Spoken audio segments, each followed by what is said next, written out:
भारतवर्ष में एक प्रतापी और दानी राजा राज्य करता था। वे नित्य गरीबों और ब्राह्मणों की सहायता करता था। ये बात उसकी रानी को अच्छी नहीं लगती थी।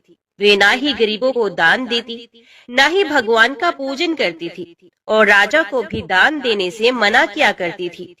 एक दिन राजा शिकार खेलने वन को गए तो रानी महल में अकेली थी। उसी समय बृहस्पति देव साधु वेश में राजा के महल में भिक्षा के लिए गए और साधु बाबा ने रानी से भिक्षा मांगी। रानी ने भिक्षा देने से इनकार कर दिया और कहा, हे साधु महाराज, मैं तो दान पुण्य से तंग आ गई हूँ। मेरा पति सारा धन लुटाते रहता है। मेरी इच्छा है कि हमारा धन नष्ट हो जाए, फिर ना रहेगा बांस, ना बजेगी बांसुरी। साधु ने कहा, देवी, तुम बड़ी विचित्र हो। धन संतान तो सभी चाहते हैं, पुत्र और लक्ष्मी तो पापी के घर भी होने चाहिए। यदि तुम्हारे पास अधिक धन है तो भूखों को भोजन दो, प्यासों के लिए प्याऊ बनवाओ, मुसाफिरों के लिए धर्मशालाएं खुलवाओ। जो निर्धन अपनी कुंवारी कन्याओं का विवाह नहीं कर सकते, उनका विवाह करा दो।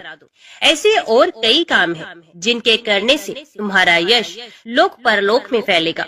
परंतु रानी पर उपदेश का कोई प्रभाव नहीं पड़ा। वे बोली, महाराज, आप मुझे कुछ ना समझाएं। मैं ऐसा धन नहीं चाहती जो हर जगह बांटती फिरूं। साधु ने उत्तर दिया, यदि तुम्हारी ऐसी इच्छा है तो तथास्तु। तुम ऐसा करना कि बृहस्पतिवार को घर लीपकर तेली मिट्टी से अपना सर धोकर स्नान करना, भट्टी चढ़ाकर कपड़े धोना। ऐसा करने से आपका सारा धन नष्ट हो जाएगा। इतना कहकर वे साधु महाराज वहाँ से अंतर ध्यान हो गए। साधु के अनुसार कई बातों को पूरा करते हुए रानी को केवल 3 बृहस्पतिवार ही बीते थे कि उसकी समस्त धन संपत्ति नष्ट हो गई। भोजन के लिए राजा का परिवार तरसने लगा। तब एक दिन राजा ने रानी से बोला कि हे रानी, तुम यहीं रहो, मैं दूसरे देश को जाता हूँ, क्योंकि यहाँ पर सभी लोग मुझे जानते हैं, इसलिए मैं कोई छोटा कार्य नहीं कर सकता। ऐसा कहकर राजा परदेश चला गया। वहाँ वे जंगल से लकड़ी काट कर लाता और शहर में बेचता। इस तरह वे अपना जीवन व्यतीत करने लगा। इधर राजा के परदेश जाते ही रानी और दासी दुखी रहने लगी। एक बार जब रानी और दासी को 7 दिन तक बिना भोजन के रहना पड़ा, तो रानी ने अपनी दासी से कहा, हे दासी, पास ही के नगर में मेरी बहन रहती है, ये बड़ी धनवान है, तो उसके पास जा और कुछ ले आ, ताकि थोड़ी बहुत गुजर बसर हो जाए। दासी रानी की बहन के पास गई। उस दिन गुरुवार था और रानी की बहन उस समय बृहस्पतिवार व्रत की कथा सुन रही थी। दासी ने रानी की बहन को अपनी रानी का संदेश दिया, लेकिन रानी की बड़ी बहन ने कोई भी उत्तर नहीं दिया। जब दासी को रानी की बहन से कोई उत्तर न मिला तो वे बहुत दुखी हुई और उसे क्रोध भी आया। दासी ने वापस आकर रानी को सारी बात बताई। सुनकर रानी ने अपने भाग्य को बहुत कोसा। उधर रानी की बहन ने सोचा कि मेरी बहन की दासी आई थी, परंतु मैं उससे नहीं बोली, इससे वे बहुत दुखी हुई होगी। कथा सुनकर और पूजन समाप्त करके वे अपनी बहन के घर आई और कहने लगी, हे बहन, मैं बृहस्पतिवार का व्रत कर रही थी, तुम्हारी दासी मेरे घर आई थी, परंतु जब तक कथा होती है तब तक ना तो उठते हैं और ना ही बोलते हैं, इसलिए मैं नहीं बोली। कहो दासी, क्यों गई थी? रानी बोली, बहन, तुमसे क्या छिपाऊं, हमारे घर में खाने तक को अनाज नहीं था। ऐसा कहते कहते रानी की आंखें भर आई।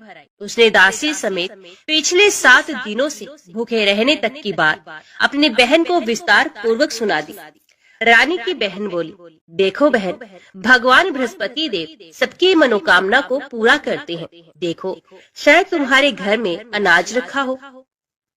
पहले तो रानी को विश्वास नहीं हुआ, पर बहन के आग्रह करने पर उसने अपनी दासी को अंदर भेजा। उसे सचमुच अनाज से भरा एक घड़ा मिल गया। ये देखकर दासी को बड़ी हैरानी हुई। दासी रानी से कहने लगी, हे रानी, जब हमको भोजन नहीं मिलता तो हम व्रत ही तो करते हैं, इसलिए क्यों ना इनसे व्रत और कथा की विधि पूछ ली जाए, ताकि हम भी व्रत कर सके। तब रानी ने अपनी बहन से बृहस्पतिवार व्रत के बारे में पूछा। उसकी बहन ने बताया, बृहस्पतिवार के व्रत में चने की दाल और मुनक्का से विष्णु भगवान का केले की जड़ में पूजन करें तथा दीपक जलाएं। व्रत कथा सुने और पीला भोजन ही करें। इससे बृहस्पति देव प्रसन्न होते हैं। व्रत और पूजन विधि बताकर रानी की बहन अपने घर को लौट आई। 7 दिन के बाद जब गुरुवार आया तो रानी और दासी ने व्रत रखा। घुड़साल में जाकर चना और गुड़ लेकर आई। फिर उसे केले की जड़ तथा भगवान विष्णु का पूजन किया। अब पीला भोजन कहाँ से आए, इस बात को लेकर दोनों बहुत दुखी थे। क्योंकि उन्होंने व्रत रखा था, इसलिए बृहस्पति देव उनसे प्रसन्न थे। इसलिए वे एक साधारण व्यक्ति का रूप धारण करके 2 थालों में सुंदर पीला भोजन दासी को दे गए। भोजन पाकर दासी प्रसन्न हुई और फिर रानी के साथ मिलकर भोजन ग्रहण किया। उसके बाद वे सभी गुरुवार को व्रत और पूजन करने लगी। बृहस्पति भगवान की कृपा से उनके पास फिर से धन संपत्ति आ गई, परंतु रानी फिर से पहले की तरह आलस में रहने लगी। तब दासी बोली, देखो रानी, तुम पहले भी इस प्रकार आलस्य में रहती थी। तुम्हें धन रखने में कष्ट होता था, इस कारण सभी धन नष्ट हो गया था। और अब जब भगवान बृहस्पति की कृपा से धन मिला है तो तुम्हें फिर से आलस्य होता है। रानी को समझाते हुए दासी कहती है कि बड़ी मुसीबतों के साथ हमने ये धन पाया है, इसलिए हमें दान पुण्य करना चाहिए, भूखे मनुष्यों को भोजन कराना चाहिए और धन को शुभ कार्यों में खर्च करना चाहिए, जिससे तुम्हारे कुल का यश बढ़ेगा, स्वर्ग की प्राप्ति होगी और पितृ प्रसन्न होंगे। दासी की बात मानकर रानी अपना धन शुभ कार्यों में खर्च करने लगी, जिससे पूरे नगर में उसका यश फैलने लगा। एक दिन राजा दुखी होकर जंगल में एक पेड़ के नीचे आसन जमाकर बैठ गया। वे अपनी दशा को याद करके व्याकुल होने लगा। बृहस्पतिवार का दिन था। एकाएक उसने देखा कि निर्जन वन में एक साधु प्रकट हुए। वे साधु वेश में स्वयं बृहस्पति देवता थे। लकड़हारे के सामने आकर बोले, हे लकड़हारे, इन सुनसान जंगल में तू चिंता मगन क्यों बैठा है? लकड़हारे ने दोनों हाथ जोड़कर प्रणाम किया और उत्तर दिया, महात्मा जी, आप सब कुछ जानते हैं, मैं क्या कहूँ। ये कहकर रोने लगा और साधु को अपनी आत्म कथा सुनाने लगा।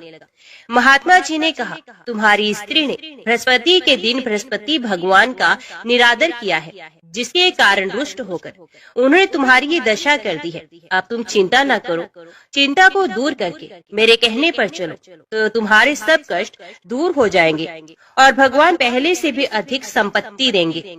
तुम बृहस्पति के दिन कथा किया करो, 2 पैसे के चने मुनक्का लाकर उसका प्रसाद बनाओ और शुद्ध जल से लोटे में शक्कर मिलाकर अमृत तैयार करो।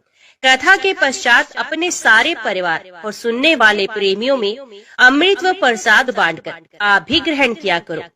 ऐसा करने से भगवान तुम्हारी सब मनोकामनाएं पूर्ण करेंगे। साधु के ऐसे वचन सुनकर लकड़हारा बोला, हे प्रभु, मुझे लकड़ी बेचकर इतना पैसा नहीं मिलता जिससे भोजन के उपरांत कुछ बचा सकूं। मैंने रात्रि में अपनी स्त्री को व्याकुल देखा है। मेरे पास कुछ भी नहीं जिससे मैं उसकी खबर मंगा सकूं। साधु ने कहा, हे लकड़हारे, तुम किसी बात की चिंता न करो। बृहस्पति के दिन तुम रोजाना की तरह लकड़ियां लेकर शहर को जाओ। तुमको रोज से दुगुना धन प्राप्त होगा, जिससे तुम भली भांति भोजन कर लोगे तथा बृहस्पति देव की पूजा का सामान भी आ जाएगा। इतना कहकर साधु महाराज अंतर्ध्यान हो गए। धीरे धीरे समय व्यतीत होने पर फिर वही बृहस्पतिवार का दिन आया। लकड़हारा जंगल से लकड़ी काटकर किसी शहर में बेचने गया। उसे उस दिन और दिन से भी अधिक पैसा मिला। राजा ने चना गुड़ आदि लाकर गुरुवार का व्रत किया। उस दिन से उसके सभी कलेश दूर हो गए। परंतु जब दोबारा गुरुवार का दिन आया तो बृहस्पतिवार का व्रत करना भूल गया। इस कारण बृहस्पति भगवान नाराज हो गए। उस दिन उस नगर के राजा ने विशाल यज्ञ का आयोजन किया था तथा शहर में ये घोषणा करा दी थी कि कोई भी मनुष्य अपने घर में भोजन ना बनाए, ना आग जलाए। समस्त जनता मेरे यहाँ भोजन करने आए। इस आज्ञा को जो ना मानेगा उसे फांसी की सजा दी जाएगी। इस तरह की घोषणा संपूर्ण नगर में करवा दी गई। राजा की आज्ञा अनुसार शहर के सभी लोग भोजन करने गए, लेकिन लकड़हारा कुछ देर से पहुंचा। इसलिए राजा उसको अपने साथ घर ले गए और ले जाकर भोजन करा रहे थे तो रानी की दृष्टि उस खूंटी पर पड़ी जिस पर उसका हार टंगा था। वे यहाँ पर दिखाई नहीं दिया। रानी ने निश्चय किया कि मेरा हार इस मनुष्य ने ही चुरा लिया है। उसी समय सिपाहियों को बुलाकर उसको कारागार में डलवा दिया गया। जब लकड़हारा कारागार में पड़ गया और बहुत दुखी होकर विचार करने लगा कि ना जाने कौन से पूर्व जन्म के कर्म से मुझे ये दुख प्राप्त हुआ है, और उसी साधु को याद करने लगा जो कि जंगल में मिला था। उसी समय तत्काल बृहस्पति देव साधु के रूप में प्रकट हुए और उसकी दशा को देखकर कहने लगे, अरे मूर्ख, तूने बृहस्पति देव की कथा नहीं करी, इस कारण तुझे दुख प्राप्त हुआ है। अब चिंता मत कर, बृहस्पतिवार के दिन कारागार के दरवाजे पर 4 पैसे पड़े मिलेंगे। उनसे तू बृहस्पति देव की पूजा करना, तेरे सभी कष्ट दूर हो जाएंगे। बृहस्पति के दिन उसे 4 पैसे मिले। लकड़हारे ने कथा कही। उसी रात्रि को बृहस्पति देव ने उस नगर के राजा को स्वप्न में कहा, हे राजन, तुमने जिस आदमी को कारागार में बंद कर दिया है वे निर्दोष है, वे राजा है, उसे छोड़ देना। रानी का हार उसी खूंटी पर लटका है। अगर तू ऐसा नहीं करेगा तो मैं तेरे राज्य को नष्ट कर दूंगा। इस तरह रात्रि के स्वप्न को देखकर राजा प्रातः काल उठा और खूंटी पर हार देखकर लकड़हारे को बुलाकर क्षमा मांगी तथा लकड़हारे को योग्य सुंदर वस्त्र आभूषण देकर विदा कर दिया। बृहस्पति देव की आज्ञा के अनुसार लकड़हारा अपने नगर को चल दिया। राजा जब अपने नगर के निकट पहुंचा तो उसे बड़ा आश्चर्य हुआ। नगर में पहले से अधिक बाग, तालाब, कुएं तथा बहुत सी धर्मशाला, मंदिर आदि बने हुए थे। राजा ने पूछा, ये किसका बाग और किसकी धर्मशाला है? तब नगर के सब लोग कहने लगे, ये सब रानी और दासी के काम है। तो राजा को आश्चर्य हुआ और गुस्सा भी आया। जब रानी ने यह खबर सुनी कि राजा आ रहे हैं तो उन्होंने अपनी दासी से कहा कि हे दासी, देख राजा हमको कितनी बुरी हालत में छोड़ गए थे। हमारी ऐसी हालत देखकर वे लौट ना जाए, इसलिए तू दरवाजे पर खड़ी हो जा।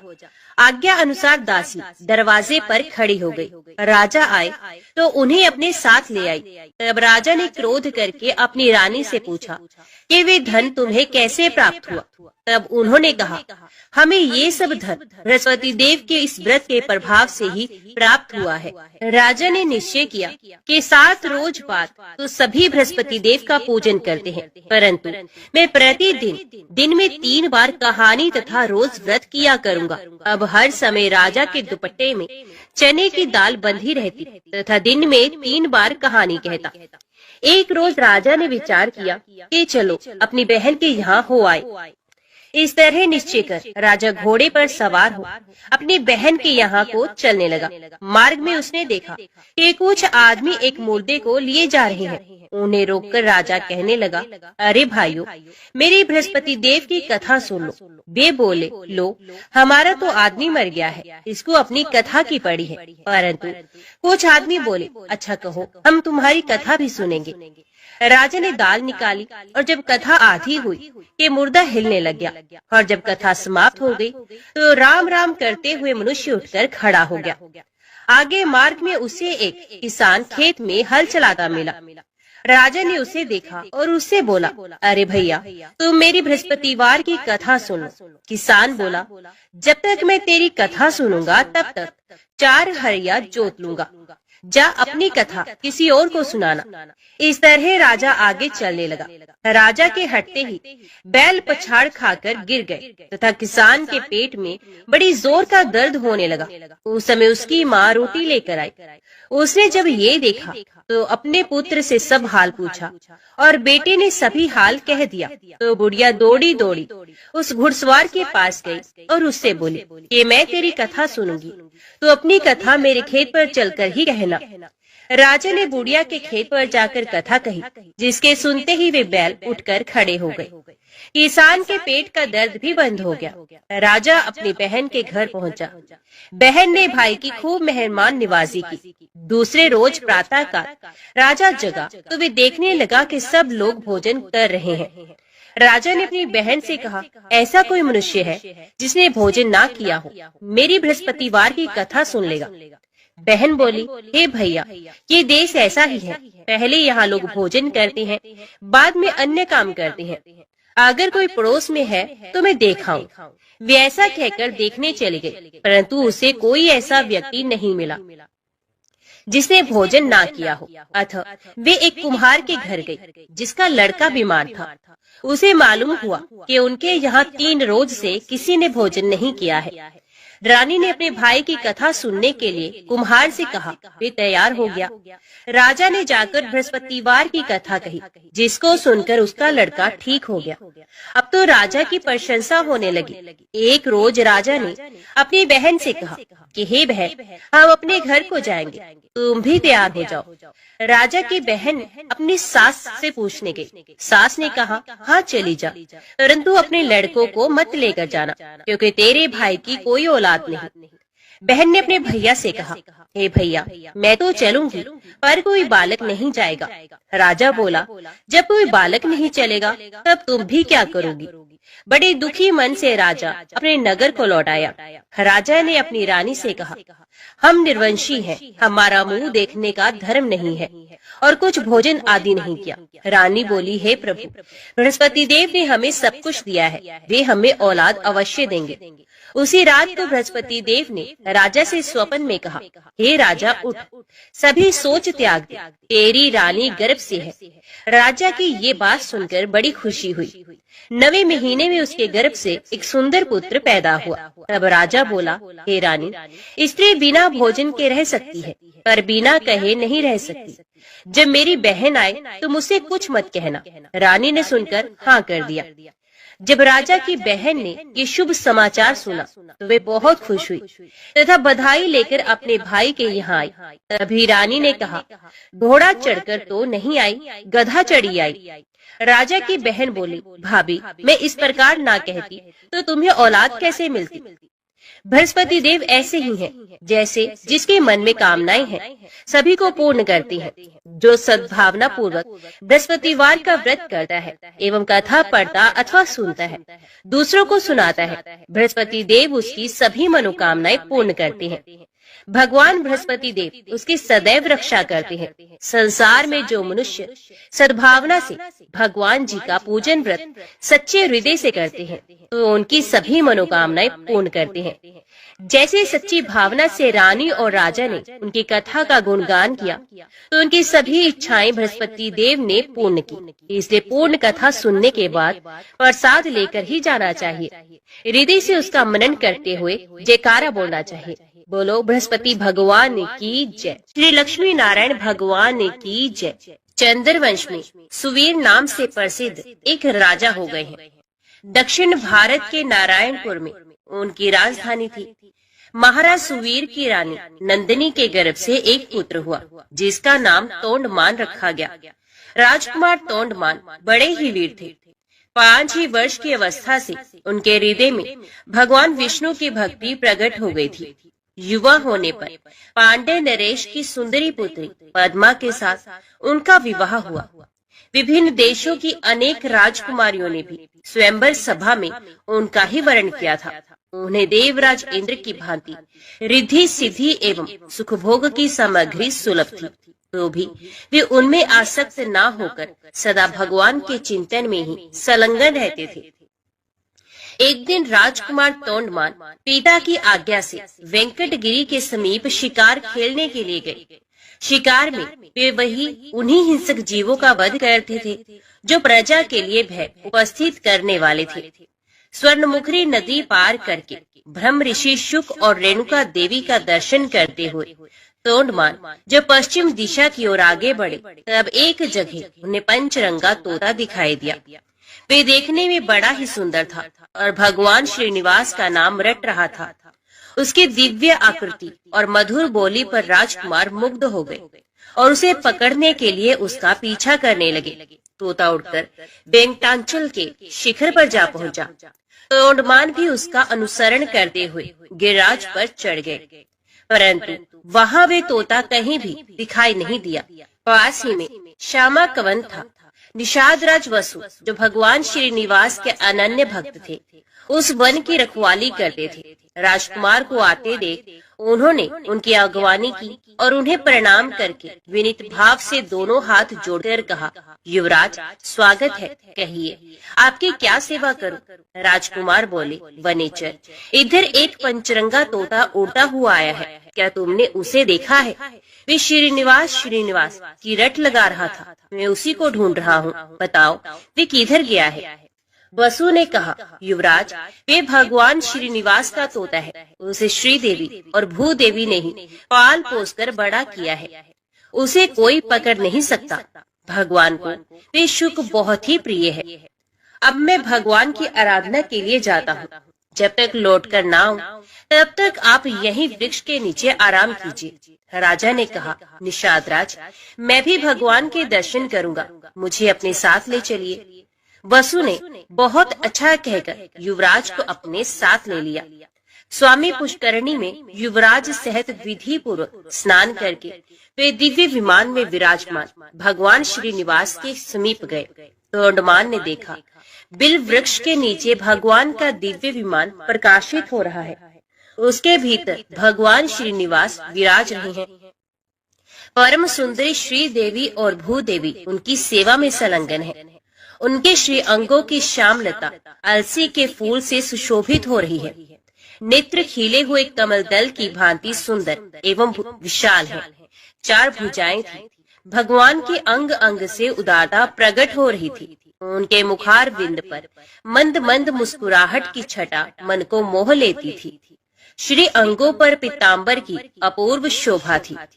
शंख चक्र आदि आयुध मूर्तिमान होकर भगवान की सेवा कर रहे थे।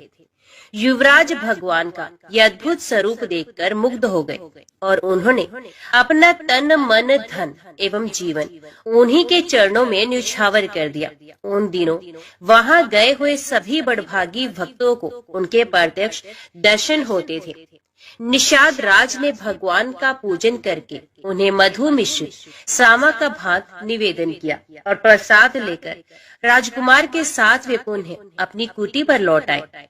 रात में उनकी कुटी पर रहकर राजकुमार ने सत्संग का सुख उठाया और प्रातः काल सेवकों सहित अपने नगर को प्रस्थान किया। मार्ग में उन्हें शुक मुनि तथा रेणुका देवी का भी कृपा प्रसाद प्राप्त हुआ। कुछ दिनों बाद राजा सुवीर ने अपने पुत्र को राज्य दे स्वयं वनप्रस्थ आश्रम ग्रहण किया। महाराज तोंडमान धर्मपूर्वक प्रजा का पालन करते हुए भगवान की आराधना में तत्पर रहने लगे। एक दिन निषाद राज वसु राजद्वार पर उपस्थित हुए। सूचना पाकर महाराज ने उन्हें दरबार में बुलाया और स्वागत सत्कार करके पूछा, निषाद राज कैसे पधारे हैं? वसु ने कहा, राजन, मैंने वन में एक बड़े आश्चर्य की बात देखी है। रात में एक श्वेत रंग का वरहा आकर मेरा सावा चरने लगा है। ये देख मैंने हाथ में धनुष लेकर उसका पीछा किया। वरहा मुझे देखते ही हवा हो गया। मैंने भी पीछा नहीं छोड़ा। स्वामी पुष्करणी के तट पर जाकर वे वरहा एक बांबी में घुस गया। तब मैं क्रोध में आकर उस बांबी को ही खोदने लगा। इतने में ही मूर्छित होकर गिर पड़ा।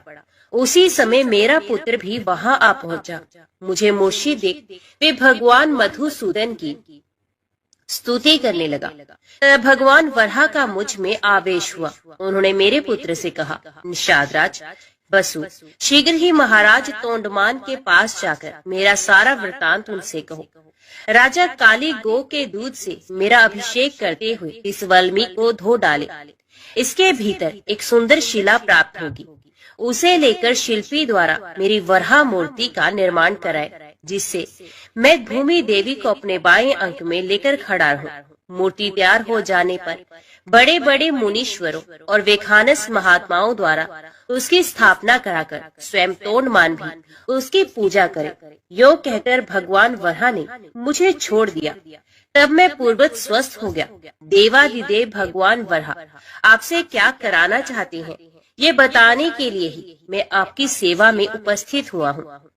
राजा ने भगवान की इस आज्ञा को बड़ी प्रसन्नता के साथ शिरोधार्य किया। ग्वालों को आज्ञा दे दी, मेरे यहाँ जितनी भी काली और कपिला गोएं हैं उन सबको वेंकटाचल पर ले चलो। मंत्रियों को आदेश मिला, कल ही यात्रा करनी है, इसकी समुचित व्यवस्था की जाए। तदंतर तोंडमान अंतपुर में गए और सभी रानियों से वराह भगवान का वे आदेश सुनाकर रात में वहीं सो गए। सपने में भगवान श्रीनिवास ने उन्हें बिल का मार्ग दिखलाया और राजद्वार से लेकर बिल के समीप तक पल्लव बिछवा दिए। सवेरे उठने पर राजा ने अपना स्वप्न लोगों पर प्रकट किया और द्वार पर बिछे हुए पल्लव वहां प्रत्यक्ष दिखाई दिए। महाराज ने शुभ मुहूर्त में यात्रा की और बिल के समीप पहुंचकर वहां एक सुंदर नगर बसाया। भगवान के आदेश के अनुसार उन्होंने मूर्ति निर्माण, प्रतिष्ठा और पूजन का कार्य बड़ी धूमधाम से संपन्न किया। वे प्रतिदिन बिल के मार्ग से आकर भगवान को प्रणाम करते और लौट जाते थे। एक दिन राजा के यहाँ एक ब्राह्मण देवता अपनी पत्नी के साथ पधारे और इस प्रकार बोले, महाराज, मैं वशिष्ठ कुल में उत्पन्न सामवेदी ब्राह्मण हूँ। मेरा नाम वीर शर्मा है। हम दोनों दंपति घर से तीर्थ यात्रा के लिए निकले हैं, परंतु गर्भवती होने के कारण मेरी पत्नी से चला नहीं जाता। अतः आप इसे अंतपुर में रखकर तब तक इसकी रक्षा करें जब तक मैं तीर्थ यात्रा से वापस लौट न आऊं। राजा ने तथास्तु कहकर उसकी रक्षा का भार ले लिया। ब्राह्मण देवता निश्चिंत होकर चले गए। महाराज ने सेवकों को आज्ञा देकर ब्राह्मणी के लिए अंतपुर में एक एकांत गृह की व्यवस्था करवा दी और एक बार 6 महीने के लिए अन्न दिलवा दिया। ब्राह्मणी पतिव्रता और लज्जावती थी। वे किसी भी परपुरुष से बात नहीं करती थी। 6 महीने तक वे उस अन्न से निर्वाह करती रही। दैवश राजा को ब्राह्मणी की याद ना रही। 6 महीने के बाद अन्न का अभाव हो गया तो ब्राह्मण ने स्वयं मुंह खोलकर मांगा नहीं। बेचारी भूख की पीड़ा सहती हुई ही मर गई। ब्राह्मण देवता तीर्थ यात्रा पूरी करके पूरे 2 वर्ष बाद वापस लौटे। तब तक ब्राह्मणी के एकांत निवास में कोई नहीं गया था। ब्राह्मण ने महाराज के दरबार में उपस्थित हो गंगा जल से भरी हुई एक शीशी भेंट की और अपनी पत्नी का कुशल समाचार पूछा। महाराज को अब याद आई। वे शंकित होकर अंतपुर में गए। ब्राह्मणी की मृत्यु हो चुकी है ये जानकर वे चुपचाप बिल के मार्ग से भगवान श्रीनिवास के समीप वेंकटाचल पर चले गए और भगवान से सब समाचार कह सुनाया। भक्त वत्सल प्रभु ने देखा राजा तोंडमान भ्रमशाप से भयभीत है। तब उन्हें सांत्वना देते हुए उनसे कहने लगे, राजन, यहाँ से पूर्व भाग में जो अस्थि सरोवर है उसी में द्वादशी तिथि को आकर ब्राह्मणी के शव को स्नान कराओ, वे जीवित हो जाएगी। भगवान श्रीनिवास का ये वचन सुनकर राजा अपने नगर में आए। फिर अपनी रानियों तथा ब्राह्मणियों के शव को भी अलग अलग डोलियों में बिठाकर भगवान का दर्शन करने के ब्यास से चले। अस्थि सरोवर में पहुंचकर उन्होंने रानियों को स्नान करने की आज्ञा दी। रानियों ने स्वयं स्नान करते समय ब्राह्मणी के शव को भी उस सरोवर के जल में डाल दिया। भगवान की कृपा से वे जी उठी, उसके सभी अंग पूर्वत हो गए। तत्पश्चात ब्राह्मणी रानियों के साथ सरोवर से बाहर आई और तीर्थ यात्रा से लौटे हुए अपने पूज्य पति से प्रसन्नता पूर्वक मिली। राजा ने बहुत धन देकर ब्राह्मण दंपति को आदर पूर्वक विदा किया। ब्राह्मण ने अपनी स्त्री का समाचार और भगवान वेंकटेश्वर का अद्भुत प्रभाव सुना। वे राजा को आशीर्वाद देकर प्रसन्नता पूर्वक अपने देश को लौट गए। एक दिन महाराज ने एक भगवत भक्त कुम्हार दंपति के परम धाम आगमन की अद्भुत घटना अपनी आंखों से देखी। फिर तो उनका मन इस संसार के सुख भोग से सर्वथा विरक्त हो गया। उन्होंने अपने पुत्र श्रीनिवास को राज्य देकर स्वयं वेंकटाचल पर बड़ी भारी तपस्या की। भगवान ने प्रत्यक्ष दर्शन दिया और कहा, राजन, वर मांगो। राजा ने भगवान के नित्य धाम में रहकर उनकी सेवा का सौभाग्य मांगा। भगवान ने एवं वस्तु कहकर भक्त को अनुग्रहित किया। राजा ने प्रभु के चरणों में साष्टांग प्रणाम करके इस नश्वर देह को त्याग दिया और विष्णु सारूप्य प्राप्त करके दिव्य विमान पर जा बैठे। उस समय देवता और गंधर्व आकाश से फूलों की वृष्टि करते हुए उनके सौभाग्य की भूरी भूरी प्रशंसा करने लगे। इस प्रकार राजा तोंडमान ने अपनी अनन्य भक्ति के प्रभाव से भक्त वत्सल श्री हरि का जरा मृत्यु रहित पुनरावृत्ति शून्य वैकुंठ धाम प्राप्त किया। तो बोलो लक्ष्मी नारायण भगवान की जय।